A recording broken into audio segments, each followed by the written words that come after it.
देखो कुणाल कामरा का एक नया रोस्ट आया, कुणाल कामरा का एक नया सेट आया स्टैंड अप कॉमेडी में, जिसमें इन्होंने बीजेपी हमारे देश और संस्कृति के खिलाफ बहुत ज्यादा भद्दे कमेंट पास किए। देखो कुछ भी कहो, कुणाल कामरा का हिसाब बहुत बढ़िया है। साल भर एक जगह बैठ के स्टैंड अप कॉमेडी का एक सेट तैयार करो, उसको परफॉर्म करो, उसके बाद कंट्रोवर्सी होंगी, उसके ऊपर रोस्ट वगैरह बनाए जाएंगे, जिसकी वजह से ये मुंबई जेल में चले जाएंगे और वहां पे अकेले फिर उसी जगह पे शांति में बैठ के नए सेट की तैयारी करेंगे। और तुम्हें क्या लगता है ये गलती से जेल जा रहे हैं? कौन कह रहा है कांग्रेस पैसे दे रही है? जानबूझ के करते हैं जिसकी वजह से वो अकेले बैठ सके, जहाँ पे इन्हें कोई डिस्टर्ब ना करे, कोई परेशान ना करे, फालतू की बातें ना करे, कोई इनके आसपास आके भाइयों बहनों ना करने लगे, कोई ये ना कहे कि देश विश्वगुरु बनने वाला है, कोई ये ना कहे कि देश में डेवलपमेंट आने वाली है, कोई ये ना कहे कि राहुल गांधी पागल। ये क्या बक रहे हो? नहीं यार, थोड़े बहुत हेल्थ के इश्यूज भी हैं जिसकी वजह से वहां पे वो कैलोरी डेफिसिट वाली डाइट पे रहते हैं, और रहना भी चाहिए यार। कब तक कांग्रेस के टुकड़ों पे पलते रहेंगे? बात तो सही है। थोड़ा बहुत तो जेल का खर्चा बढ़ा है, क्यों नहीं? पर यार बंदा केयरिंग और सोशल वर्कर बहुत ज्यादा है, इतना तो मानना पड़ेगा। तभी कुछ खास नहीं, मतलब जानबूझ के अपने मन से ऐसी स्क्रिप्ट लिखते हैं कि लोगों को, सुनने वालों को गुस्सा है, लोग आग बबूला हो जाएं, जिसकी वजह से वहां पे जितने भी लोग आए हुए हैं वो कुर्सी मेज टेबल वगैरह सब तोड़ दें। इतना ही नहीं, कुछ लोगों को और ज्यादा गुस्सा आ जाए, जो देशभक्त जो प्रो युवा नेता है उनको गुस्सा आ जाए, जिसकी वजह से वो टेबल कुर्सी के साथ साथ मेज दीवार स्टेज वगैरह सब तोड़ दें, जिसकी वजह से लोगों को पैसे मिल सके, मजदूरों को 2 टाइम की लिट्टी चोखा मिल सके, जिसकी वजह से उनके पास पैसे हैं, उनकी आमदनी हो, उनको रोजगार मिले, क्योंकि सरकार तो ऐसा कुछ कर नहीं रही। ये काम भी मजबूरी में खुद big hearted Kunal the soul Kamra को करना पड़ता है, क्योंकि सरकार तो ऐसा कुछ कर नहीं रही। सरकार को इस टाइम पे हर कोई कॉमेडियन क्रिमिनल दिखाई दे। सरकार में जानबूझ के लोगों ने अपने पैनल में ऐसे लोग बैठा रखे हैं जो हर जगह नजर रखते हैं कि कहीं कोई कॉमेडी तो नहीं कर रहा है। अगर कोई कॉमेडी कर रहा है ना, उसको पकड़ के लेके आओ, जेल में डालो। अगर कोई रॉबरी कर रहा है, रेप्स कर रहा है, अगर कोई किसी का मर्डर भी कर रहा है, इतनी कोई दिक्कत नहीं है, कॉमेडी नहीं करनी चाहिए।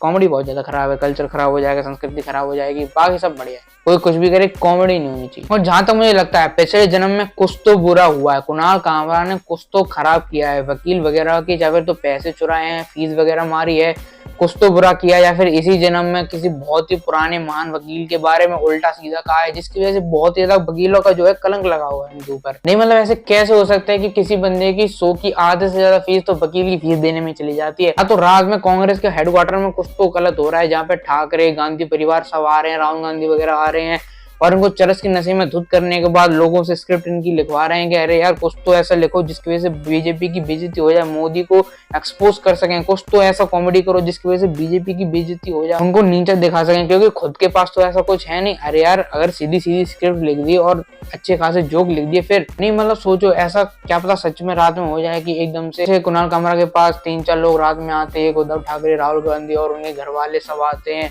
3-4 वकील भी साथ में आते हैं, उसको नशे में धुत करते हैं और कहते हैं अरे यार कुछ अच्छा वगैरह कुछ लिखो, कुछ गुजरातियों पे जोक मारो, हैं कुछ चाय वगैरह पे 2-3 जोक मारो, कुछ बीएससी डिग्री वगैरह पे कोई जोक मारो, कॉलेज वगैरह पे पढ़ाई लिखाई पे कोई जोक मारो। अरे यार ऐसे नहीं करोगे तो यार अगले इलेक्शन कैसे जीतेंगे? प्रोपेगेंडा कुछ तो बनाओ, हमारे पास तो कुछ है नहीं। ऐसा नहीं करोगे तो तुम लोगों की फीस और हमारा प्रोपेगेंडा का जुगाड़ कहाँ से होगा? दिखाता है कि हमारे देश में कॉमेडी का लेवल कितना ज्यादा खराब है। नहीं मतलब हमारे यहाँ पे कॉमेडियंस को, जो स्टैंड अप कॉमेडी करते हैं, उन लोगों को पॉलिटिशियन का सहारा लेना पड़ता है, कंट्रोवर्सी का सहारा लेना पड़ता है फेमस होने के लिए। अब ये सब चीजें तो बहुत ज्यादा सीधी हैं और इसके ऊपर ज्यादा कुछ कह भी नहीं सकते, क्योंकि असली फॉर्म वाली अगर कॉमेडी अगर लोगों को दिखाने लगे तो क्या बीजेपी क्या कांग्रेस दोनों मिलकर जेल करवा देंगे। हमारा भी बहुत अच्छा है, हमारे देश के लोगों का सिस्टम बहुत ज्यादा अच्छा है, क्योंकि हमारे देश में अगर कोई हमारी आजादी को अगर कोई भीख बोल दे तो उसे एमपी बना दिया जाता है, किसी बच्चे को मेंटली या फिजिकली हैरेस करे तो उसे बिग बॉस का स्टार बना दिया जाता है। इतना ही नहीं, कोई इंसान अपने घर पे इलीगली एक 56 राइफल रखे तो उसको सिग्मा बना दिया जाता है। पर वहीं पे अगर कोई इंसान कॉमेडी कर दे तो ऐसा लगने लगता है कि बनाई कौन सा बवाल हो गया है, एकदम से सबके अंदर से एकदम से देश प्रेम और भक्ति प्रेम और संस्कृति प्रेम एकदम से उबाल मारने लगता है, सबके सामने टपकने लगता है। वहीं कोई हमारे यहाँ देश की कोई पेट तारीफ करते तो वहीं वेट हो जाते हैं, वेट तो दुबराटी भाई साहब हो जाते हैं। भाई साहब वैसे दुबराटी तो बहुत ही ज्यादा इंटेलिजेंट, इंटेलेक्चुअल महान बनते, पर जैसे ही हमारे यहाँ पे कोई मोदी की, अमित शाह की, योगी की, बीजेपी की, एलएस यादव की, इन सब की अगर कोई कहीं भी बुराई कर देता है तो ऐसे मतलब कि फैन हो जाते हैं उसके, बिल्कुल उसके साथ खड़े हो जाते हैं जाके, एकदम इनकी हवा चढ़ जाती है, बहुत ज्यादा हॉर्नी हो जाते हैं, जितने हॉर्नी अमित शाह हो जाते हैं दूसरे पार्टी के एमएलए और एमपी को देख के। फिर सामने कोई भी हो, गवर्नमेंट के सामने भले समय रहना हो, मैक्सटन हो, रणवीर हो, या फिर कोई ऐसा हो जिसके ऊपर ये ऑलरेडी रोष बना चुके हैं, जिसको ऑलरेडी बुरा भला कह चुके हैं, उसके साथ भी खड़े हो जाएंगे। एक बार के लिए ऐसा ही हो सकता है कि अगर कोई ब्रिटिश अगर मोदी गवर्नमेंट की, बीजेपी गवर्नमेंट की अगर बुराई करे तो उसके साथ खड़े हो जाएंगे और कहेंगे इनकलाब जिंदाबाद। वहां पे ब्रिटिश कहेंगे अबे साले। क्या ये क्या बक रहे हो? ये सारी चीजें चल रही है, इन्फ्लुएंसर के बीच में चल रही है, गवर्नमेंट के बीच में चल रही है, कॉमेडियन के बीच में चल रही है, पार्टीज के बीच में चल रही है, ये सब चीजें चल रही हैं। पर इसी के बीच में आते हैं टी सीरीज। तो टी सीरीज का कभी समझ में नहीं आता। वैसे जब भी अगर अपने कभी सब्सक्राइबर बढ़ाने होते हैं तो एकदम से देशभक्ति आ जाती है, एकदम देश को यूनाइट करने लगते हैं, सबका सपोर्ट मांगने लगते हैं। जब PewDiePie से आगे बढ़ना था तो तब पूरे देश से सपोर्ट मांग रहे थे, जब मिस्टर बीस्ट के मुकाबले चलना था तब पूरे देश से अपना वो सपोर्ट मांग रहे थे। पर जैसे ही कोई इंसान इनके गानों का एक क्लिप भी अपने मुंह से गा दे, लगाना तो छोड़ दो, लगाना तो बाकी बात है, अगर कोई इंसान गा भी दे तो सीधा कॉपीराइट स्ट्राइक आ जाती, क्लेम भी छोड़ो, स्ट्राइक आती है सीधी। वैसा ही कुणाल कामरा के साथ हुआ, वहां पे खड़े हुए गाना गा रहे थे। अब लोगों को लग तो रहा था कि वहां पे गाना लिखा है, नहीं, वहां पे ये लिखा था कि कौन से जोक पे कितने रुपए मिलेंगे। बड़े बड़े जोक मार रहे थे और गाने भी वहीं से लिख के आए थे। और कॉपीराइट स्ट्राइक मारनी है तो हेडक्वार्टर में जाओ। और कॉपीराइट स्ट्राइक इस एटीट्यूड में मार देते। नहीं, एक बार मुझे बता दो, अगर इस देश में अगर हनी सिंह, गुरु रंधावा जैसे और 2-3 सिंगर ना होते तो मेरे ख्याल से इस देश में टी सीरीज को कोई सुन भी नहीं रहा होता। ले दे के इस टाइम पे टी सीरीज के उतने ही फैन है जितने कुणाल कामरा के सर पे बाल बचे हैं। फिर भी इतनी ओवर कॉन्फिडेंस है, ये लोगों को कॉपीराइट स्ट्राइक भी दे देते हैं। इन लोगों को खुश होना चाहिए कि इतने ज्यादा भद्दे रिमिक्स वाले गाने बनाने के बाद भी आज भी ऐसे लोग हैं कि इनके गाने को कहीं यूज कर रहे हैं।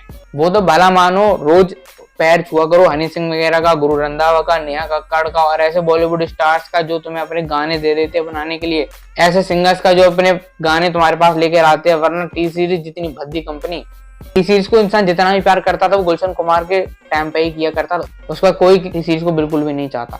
देखो हुआ क्या, देखो कुणाल कामरा का एक नया स्टैंड अप सेट आया था जो कि उन्होंने परफॉर्म किया था स्टेज पे, जिसके बाद काफी ज्यादा कंट्रोवर्सी उनके ऊपर बन गई, क्योंकि उन्होंने इस टाइम पे यहाँ पे फिर से वही बीजेपी, मोदी, अमित शाह, ये सारी चीजें की, जिसमें उन्होंने अमित शाह के साथ साथ इन सब चीजों के साथ साथ एकनाथ शिंदे जी जो कि डिप्यूटी सीएम है महाराष्ट्र के, उनके ऊपर भी बहुत ज्यादा गलत चीजें बोल दी, जिसकी वजह से कंट्रोवर्सी होगी।